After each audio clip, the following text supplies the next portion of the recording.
నమస్తే అందరికీ. మార్నింగ్ నుంచి చూస్తూ ఉన్నాం బీఆర్ఎస్ నేతల హౌస్ అరెస్టులు.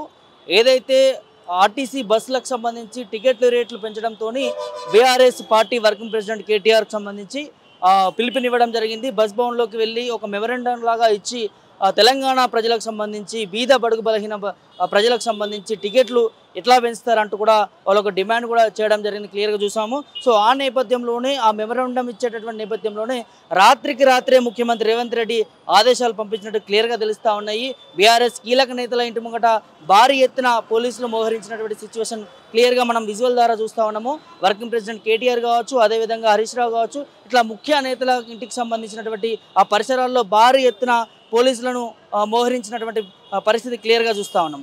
సో ఇవాళ తెలంగాణ ప్రభుత్వం అధికారంలోకి వచ్చిన తర్వాత ఫ్రీ బస్ ఏదైతే పెట్టిందో దానివల్ల ఏ విధంగా మహిళలు కావచ్చు, ప్రజలు కావచ్చు ఎలా ఇబ్బందులు ఎదుర్కొంటున్నారో క్లియర్గా చూసాం. సో ఆ నేపథ్యంలో ఇప్పుడు టికెట్లు పెంచడం ద్వారా పురుషులకు సంబంధించి వాళ్ళకి భారంగా మారుతున్నటువంటి పరిస్థితి క్లియర్గా చూస్తూ ఉన్నాము. బీఆర్ఎస్ పార్టీ పిలుపునివ్వడంతో ఎక్కడికక్కడ కట్టుదిట్టమైన చర్యలు క్లియర్గా చూస్తూ ఉన్నాము. రెతిఫైల్ నుంచి యాక్చువల్లీ షెడ్యూల్ ప్రకారం రెతిఫైల్ నుంచి వర్కింగ్ ప్రెసిడెంట్ కేటీఆర్ ఆర్టీసీ బస్సులో ప్రయాణం చేసుకుంటూ వెళ్ళి అక్కడ బస్ భవన్ దగ్గర మెమరాండం ఇచ్చే ప్రోగ్రాం ఉండేది. సో రాత్రికి రాత్రే ముఖ్యమంత్రి రేవంత్ రెడ్డి ఆదేశాలు ఇచ్చినట్టుగా తెలుస్తూ ఉంది. వారందరినీ కూడా అరెస్ట్ చేసినటువంటి పరిస్థితి చూస్తూ ఉన్నాం. ఇక్కడ రెతిఫైల్ కావచ్చు, అదేవిధంగా అక్కడ బస్ భవన్ దగ్గర కావచ్చు భారీ ఎత్తున ముళ్ళ కంచెలు ఏర్పాటు చేసినటువంటి పరిస్థితి క్లియర్గా చూస్తూ ఉన్నాం. ఒకసారి చూడొచ్చు, అంటే పండుగ వాతావరణంలో ఉన్నటువంటి మొన్న కూడా మనం క్లియర్గా చూసాము ఏ విధంగా ఎట్లాంటి నిరసనలు ఎట్లాంటి ప్రోగ్రాంలు చేసి జరిగిందో అనేది క్లియర్గా చూసాము. దీనికి సంబంధించి మనతో మాట్లాడేందుకు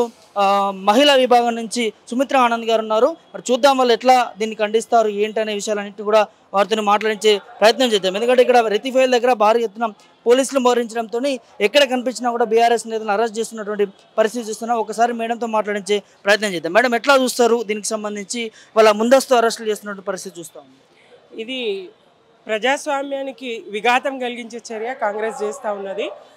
కనీసం నిరసన తెలియజేసే విధంగా ప్రజల పక్షాన మాట్లాడే విధంగా చేయలేని పరిస్థితిని ఒక నిర్బంధ కాండను కొనసాగిస్తూ ఉన్నది. పోలీస్ రాజ్యంగా శాంతి భద్రతలను పరిరక్షించాల్సినటువంటి పోలీసులను ఈ రకంగా వాడుకుంటూ కాంగ్రెస్ ప్రభుత్వము మరి ప్రజల సంక్షేమాన్ని గాలి కొదిలి ఇవాళ పెంచిన సామాన్యుల మీద భారం, పెంచిన ఆర్టీసీ ఛార్జీలతోని సామాన్యుల మీద భారం పడుతూ ఉన్నది. సామాన్యుల నడ్డి విరిగే పరిస్థితి ఉన్నది.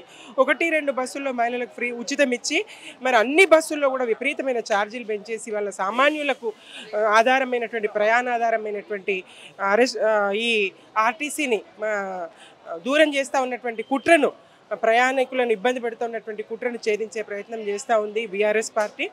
మా పార్టీ నాయకత్వం కేటీఆర్ గారు ఈ బస్టాండ్ నుంచి రైతిఫిల్ బస్టాండ్ నుంచి మరి బస్ భవన్కు ప్రయాణం చేయాల్సి ఉన్నది. మరి ఎక్కడికక్కడ హౌస్ అరెస్టులు చేస్తా అడ్డుకుంటున్నది. ఈ కాంగ్రెస్ చేస్తున్నటువంటి దమనకాండను, ఈ నిరసనలు వ్యతిరేకించేటువంటి ప్రజాస్వామ్య వాతావరణాన్ని విఘాతం కలిగిస్తున్నటువంటి చర్యలను ప్రజలు గమనిస్తూ ఉన్నారు. ప్రజల పక్షాన పోరాడేటువంటి బీఆర్ఎస్ను అడ్డుకుంటున్నటువంటి కాంగ్రెస్ను ప్రజలు తప్పకుండా ఎండగడతారు. ఇదే ప్రభుత్వం ప్రజాపాలన అని చెప్తా ఉంది. ప్రజాస్వామ్యానికి ఎక్కడ కూడా విఘాతం కల్పించమని చెప్తాను. జస్ట్ మీరు ఒక వినతి పత్రం ఇచ్చే ప్రక్రియ ప్రోగ్రాం పెట్టుకుంటే ఎందుకు ప్రభుత్వము ముందస్తు చర్యలు తీసుకోవాల్సిన అవసరం వచ్చింది? రాత్రికి రాత్రే ఆదేశాలు ఇవ్వడానికి గల కారణాలు ఏమనుకోవచ్చు ముఖ్యమంత్రి? ఈ రేవంత్ సర్కార్కు కాంగ్రెస్ ప్రభుత్వానికి వెనులో వణుకు. ప్రజల పక్షాన బీఆర్ఎస్ నిలబడ్డ సందర్భాలను చూస్తూ ఉంటే భయపడతా ఉన్నది. మరి అలా భయపడి పోనీ ప్రజాపాలన పేరు ఏదైతే ప్రజాపాలన ఉన్నదో అట్లా ప్రజాపాలన చేస్తూ ఉన్నదంటే అది లేదు. ప్రజా వ్యతిరేక పాలన, ప్రజా కంటక పాలన చేస్తూ ఉన్నది. ఎవరైతే ప్రజల పక్షాన బీఆర్ఎస్ ఉండి పోరాడుతూ ఉన్నదో ఎక్కడికక్కడ అడ్డుకునే ప్రయత్నము, ప్రజలతో ఉండకుండా చేసే కుట్ర జరుగుతూ ఉన్నది. ఈ అడ్డగింతలను తప్పకుండా బీఆర్ఎస్ ఛేదిస్తుంది. ఏదో రకంగా ప్రయాణికుల పక్షాన, సామాన్య ప్రజల పక్షాన బీఆర్ఎస్ నిలబడుతుంది. పెంచిన ఆర్టీసీ ఛార్జీలు తగ్గించే వరకు ఈ కాంగ్రెస్ ప్రభుత్వాన్ని వదలబోదు.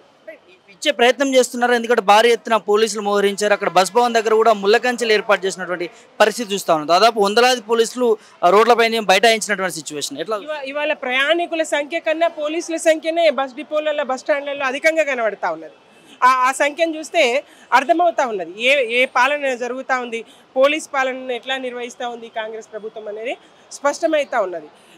ఎంతని అడ్డుకోగలుగుతారు, ఎన్నిసార్లని అడ్డుకోగలుగుతారు? ఈ అడ్డగింతలన్నీ, ఈ నిర్బంధాలు లెక్కలోవి కావు. ఈ నిర్బంధాలు ఉంటే నిర్బంధాలకు బీఆర్ఎస్ భయపడితే తెలంగాణ రాష్ట్రమే సాధ్యమయ్యేది కాదు. ఎన్ని నిర్బంధాలను ఎదుర్కొని నిలబడలేదు, ఎన్ని నిర్బంధాలను ఛేదించుకొని రాష్ట్రాన్ని సాధించలేదు. ఇప్పుడు ప్రజల పక్షాన, తెలంగాణ ప్రజల పక్షాన, సామాన్యుల పక్షాన, ప్రయాణికుల ఆర్టీసీ ప్రయాణికుల పక్షాన బీఆర్ఎస్ నిలబడుతుంది, పోరాడుతుంది. బస్ భవన్ చేరుకొని తీర్థము మేము నిరసన తెలియజేసి తీర్థం. అరెస్టులు కూడా ఉంటాయని చెప్తా ఉన్నారు. ఈ ముళ్ళ కంచెలు మేము కంచెలు తొలగించినామని చెప్పినటువంటి రేవంత్ సర్కార్ ఎక్కడికక్కడ ముళ్ళ కంచెలు ఏర్పాటు చేస్తున్నటువంటి తీరుతో తెలుస్తూ ఉంది కదా వాళ్ళు ఏ రకంగా భయపడుతూ ఉన్నారు. బీఆర్ఎస్ పార్టీకి కాంగ్రెస్ ప్రభుత్వం బీఆర్ఎస్ పార్టీని చూసి, మరి ప్రజా పోరాటాలను చూసి జడుచుకుంటున్నటువంటి తీరు, భయపడుతున్నటువంటి తీరు స్పష్టమవుతా ఉంది కదా.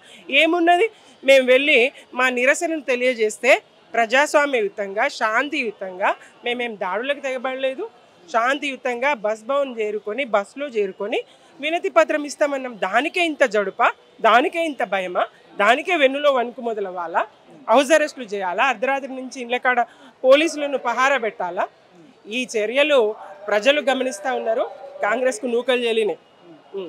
మీరు వినతి పత్రం ఇస్తే దాంట్లో ప్రభుత్వానికి ఏం బాధ కలుగుతా ఉంది, ఎందుకు ముందస్తు అరెస్టులు చేస్తుంది అనుకోవచ్చు. మీరు అన్నట్టుగా ఇందాక కంచెలు తీసేసినామని చెప్పారు, మళ్ళీ ఈ కొత్త కంచెలు వేస్తున్నారు. దీన్ని కూడా అరెస్ట్ చేస్తారని తప్పకుండా ఎవరు ప్రజల పక్షాన, ఎవరు సామాన్యుల పక్షాన ఉంటే వాళ్ళని అరెస్ట్ చేసే కుట్రలు అయితే సాగుతూ ఉన్నాయి, చూస్తూ ఉన్నాం.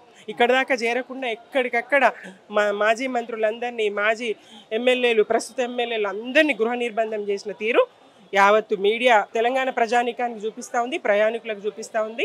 కాంగ్రెస్ ఆటలు ఎంతో కాలం సాగు.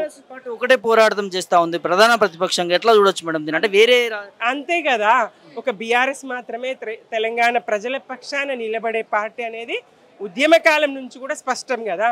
మిగతా బీజేపీ ఉన్నది, రెండు జాతీయ పార్టీలు కలిసి ఇక్కడ ఉన్నది ముఖ్యమంత్రి, బీజేపీ ముఖ్యమంత్రి, టీడీపీ ముఖ్యమంత్రి, కాంగ్రెస్ ముఖ్యమంత్రి, అన్ని కలిపి ఆయన ప్రాతినిధ్యం వహిస్తూ ఉన్నాడు. ప్రజల పక్షం ఉన్నటువంటి ఏకైక ప్రతిపక్షం బీఆర్ఎస్ మాత్రమే ప్రజలతో ఉంటుంది, ప్రయాణికులతో ఉంటుంది, పెంచిన ఛార్జీలు తగ్గించే వరకు పోరాడుతుంది. ఈ పరిస్థితి ఎక్కడ చూసినా కూడా ముందస్తు అరెస్టులు చేస్తున్నటువంటి పరిస్థితి చూస్తూ ఉన్నాం. ఇక్కడ రెతిఫైల్ ప్రాంగణంలో ఒకసారి మనం చూస్తే భారీ ఎత్తున పోలీసులు మోహరించినటువంటి పరిస్థితి. ఎందుకంటే ఇక్కడ నుంచి బస్సులో ప్రయాణం చేసుకుంటూ వెళ్తారంటూ కూడా వాళ్ళు ప్రోగ్రామ్ ఫిక్స్ చేసుకున్నటువంటి సిచ్యువేషన్ మనం చూసాం బీఆర్ఎస్ పార్టీకి సంబంధించి ముఖ్య నాయకులు. సో దాన్ని అడ్డుకునే ప్రయత్నం ఇక్కడ క్లియర్గా కనిపిస్తూ ఉంది. రాత్రికి రాత్రి ఆదేశాలు వచ్చినట్టుగా క్లియర్గా తెలుస్తూ ఉన్న ముఖ్యమంత్రి రేవంత్ రెడ్డి నుంచి. సో కేవలం వినతి పత్రం ఇవ్వడానికి వెళ్ళినటువంటి నాయకుల పట్ల ఎందుకు ఇంత కక్షపూరితంగా, ఇంత కఠినంగా ప్రభుత్వము, పోలీసు యంత్రాంగం ఎందుకు చేస్తుంది అనేది ఖచ్చితంగా బీఆర్ఎస్ నేతలు ఖండిస్తున్నటువంటి సిచ్యువేషన్ని క్లియర్గా చూస్తూ ఉన్నాం. సో ఇక్కడ చూడొచ్చు భారీ ఎత్తున పోలీసులు మోహరించారు. అదేవిధంగా వెహికల్స్కి సంబంధించి కూడా క్లియర్గా మనకి కనిపిస్తూ ఉన్నాయి. సో ఎక్కడికక్కడ బీఆర్ఎస్ నాయకులు ఎక్కడ కనిపించినా కూడా వారిని అరెస్ట్ చేస్తామంటూ కూడా పోలీసుల నుంచి కూడా గట్టి వాదనలు వినిపిస్తున్నటువంటి పరిస్థితి క్లియర్గా చూస్తున్నాం. సో ఏదైతే టికెట్లకు సంబంధించి పెంచిన ధరలు వెంటనే తగ్గించాలంటూ కూడా బీఆర్ఎస్ పార్టీ డిమాండ్ చేస్తూ ఉంది. మరి రాష్ట్ర ప్రభుత్వము మేము ఉచిత పథకాలు అమలు చేస్తూ ఉన్నాము, ఫ్రీ బస్సు మహిళలకు పెట్టామంటూ గొప్పగా చెప్తా ఉంది. మరి ఉన్న బలంగా ఎందుకు టికెట్ ఛార్జీలు పెంచవలసి వచ్చింది అనేది ఖచ్చితంగా ప్రభుత్వం సమాధానం చెప్పాల్సినటువంటి అవసరం ఉందంటూ కూడా బీఆర్ఎస్ పార్టీ డిమాండ్ చేస్తూ ఉన్నది. ఇవాళ ధర్నా చేయడానికో, నిరసన తెలపడానికో బీఆర్ఎస్ పార్టీ నాయకులు బస్ భవన్కి వెళ్ళడం లేదు. వాళ్ళు కేవలం వెళ్ళేది ఇవాళ రాష్ట్ర ప్రభుత్వం పెంచినటువంటి ఈ ఏదైతే టికెట్ ఛార్జీలు పేదల మీద ఒక భారంగా మోపుతున్నటువంటి పరిస్థితి క్లియర్గా కనిపిస్తూ ఉంది. కాబట్టి వెంటనే తగ్గించాలంటూ వాళ్ళొక వినతి పత్రంగా ఆర్టీసీ ఎండీకి ఇవ్వడానికి వెళ్తున్నటువంటి సిచ్యువేషన్లో ఇంత ముళ్ళ కంచెలు వేసి కట్టుదిట్టమైనటువంటి చర్యలు తీసుకుని రాష్ట్ర ప్రభుత్వము దేనికి సంకేతాన్ని చూపిస్తుందంటూ కూడా బీఆర్ఎస్ నాయకులు ఖండిస్తున్నటువంటి సిచ్యువేషన్ చూస్తాను. ఒకసారి మనం బస్ భవన్ దగ్గర కూడా క్లియర్గా చూస్తే అటు ఆర్టీసీ క్రాస్ రోడ్ కావచ్చు, అక్కడ విద్యానగర్ నుంచి వచ్చేటటువంటి సిగ్నల్స్ దగ్గర కావచ్చు, ఇక్కడ రామ్నగర్ నుంచి వచ్చేటటువంటి సిగ్నల్స్ దగ్గర కావచ్చు, అంటే చుట్టుపక్కల దాదాపు 2-3 కిలోమీటర్ల మేర ఎక్కడ చూసినా కూడా భారీ బ్యారికేట్లు వేసుకుంటూ అక్కడక్కడ దాదాపు 10ల సంఖ్యలో పోలీసులని పెట్టడం జరిగింది.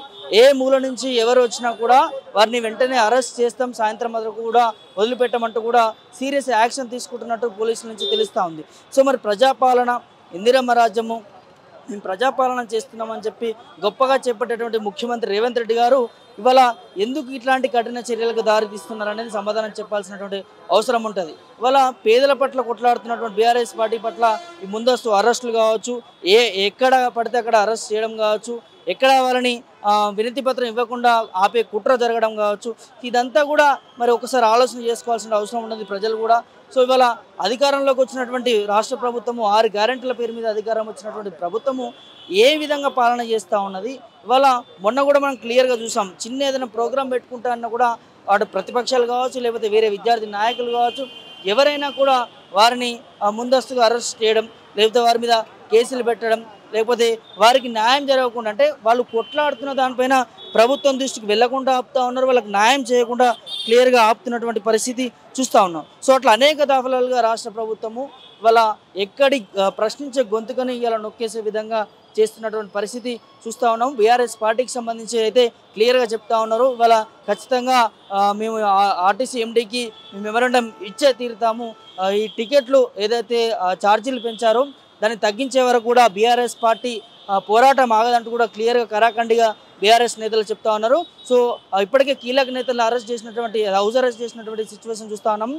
వర్కింగ్ ప్రెసిడెంట్ కేటీఆర్ కావచ్చు, అదేవిధంగా హరీష్ రావు కావచ్చు, ముఖ్య నేతలని అరెస్ట్ చేశారు. సో ఇక్కడ లోకల్ క్యాడర్, బీఆర్ఎస్ పార్టీకి సంబంధించినటువంటి లోకల్ క్యాడర్ కొంతమంది ఖచ్చితంగా వెళ్ళి తీరుతాము, ఈ ప్రభుత్వం చేస్తున్నటువంటి దానిపైన ఖచ్చితంగా పోరాటం చేస్తాము, వాళ్ళ ప్రధాన ప్రతిపక్షంగా బీఆర్ఎస్ పార్టీ కొట్లాడుతూ ఉన్నది. సో ఎన్ని కేసులు పెట్టినా, ఎంత భయాందోళనకు గురి చేసినా, ఎంత కఠిన చర్యలు తీసుకున్నా కూడా ఇవాళ ఏదైతే ఈ ఆర్టీసీకి సంబంధించినటువంటి టికెట్లు ఛార్జీలు ఖచ్చితంగా తగ్గించే వరకు కూడా పోరాటం చేస్తాం, ఇప్పుడు ఈ కఠిన చర్యలు వెనక్కి తీసుకోవాలంటూ కూడా వారు డిమాండ్ చేస్తున్నటువంటి సిచ్యువేషన్ చూద్దాం. మరి ప్రభుత్వం ఎట్లాంటి నిర్ణయం తీసుకుంటుంది, ఆర్టీసీ ఎండీ ఎలాంటి నిర్ణయం తీసుకుంటారు, మరి ఈ నేపథ్యంలో టికెట్ల ధరలు తగ్గుతాయా, లేకపోతే యథావిధంగా కంటిన్యూ చేస్తారా, అదేవిధంగా బీఆర్ఎస్ నేతలకు సంబంధించి వారు వినతి పత్రం ఇస్తారా, లేకపోతే ఏం జరుగుతుంది, బీఆర్ఎస్ పార్టీ నుంచి పోరాడతామని చెప్తా ఉన్నారు ఒకవైపు, మరి ఇంకోవైపు నుంచి ప్రభుత్వం టికెట్లు తగ్గిస్తుందా, ప్రజలకి మరి న్యాయం చేస్తుందా, ఏ విధంగా దీన్ని ముందుకు తీసుకెళ్తున్నది ఖచ్చితంగా వేచి చూడాల్సిన అవసరం ఉంది. ప్రస్తుతానికైతే ఎక్కడికక్కడ అరెస్టులు జరుగుతూ ఉన్నాయి. సో సాయంత్రం వరకు ఎట్లా జరుగుతుంది, ఏంటి, మరి ప్రభుత్వం చర్యలు తీసుకుంటుందా, దీనికి సమాధానం చెప్తుందా అనేది వేచి చూడాల్సిన అవసరం ఉన్నది. వీడియో జర్నలిస్ట్ శివతో ప్రభాకర్, మిరర్ టీవీ, రెత్తిఫెల్ నుంచి.